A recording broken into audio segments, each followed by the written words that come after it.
Fabrice. Bonjour. Vous vous attaquez à un mythe, Modigliani. Comment est né ce projet? À la suite d'une demande des éditions Casterman. Donc il recherchait un dessinateur pour ce projet. Le scénariste c'est Laurent Sexic, un écrivain.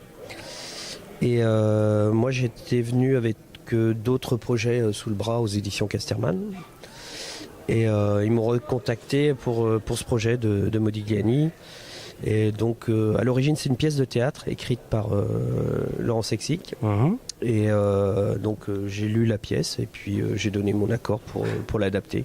Graphiquement, comment est-ce que vous avez travaillé? Comme je le disais, c'est un mythe quand même, Modigliani. Tout le monde connaît ses peintures, son style. Comment est-ce que vous arrivez à parler de lui et à redessiner quelque part, à mettre en abîme son œuvre? Alors le sujet c'était pas l'œuvre de Modigliani.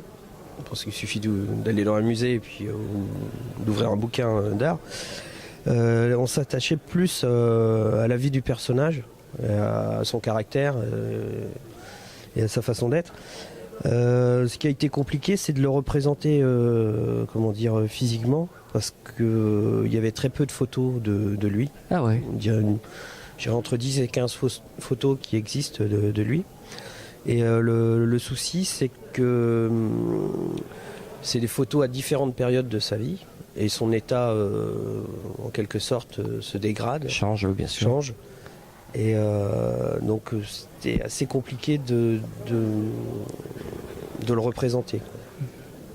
Mais par contre, vous avez travaillé sur... Vous êtes quelque part un petit peu quand même inspiré des... Qu'est-ce qu'on pourrait dire? Des codes de couleur, de son œuvre elle-même, pour la mettre en abîme. C'était un peu ça ma question. Même si le sujet n'est pas l'œuvre de Modigliani, quand on feuillette l'album... J'ai travaillé des couleurs que je n'avais pas l'habitude de travailler. C'est-à-dire les couleurs chaudes. Ouais. Et ça aussi, ça a été une difficulté. Moi, je suis de Bretagne. Représenter le Sud, c'est pas trop mon truc. Donc il faut se documenter. C'est pas simplement se documenter, c'est surtout accepter d'autres couleurs que le gris et la pluie.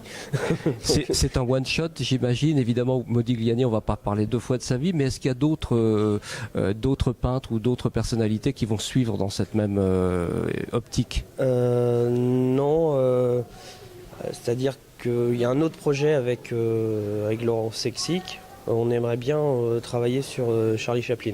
Ah oui, voilà. D'accord. Et pareil, aborder une période de la vie de Chaplin moins connue que sa période Charlot. Voilà. Ce serait plus la fin de sa vie, les années 50 et puis son exil en Angleterre. Bon, bah c'est noté, on va suivre votre actualité de près. Je vous souhaite un excellent salon. Merci beaucoup. Merci à vous.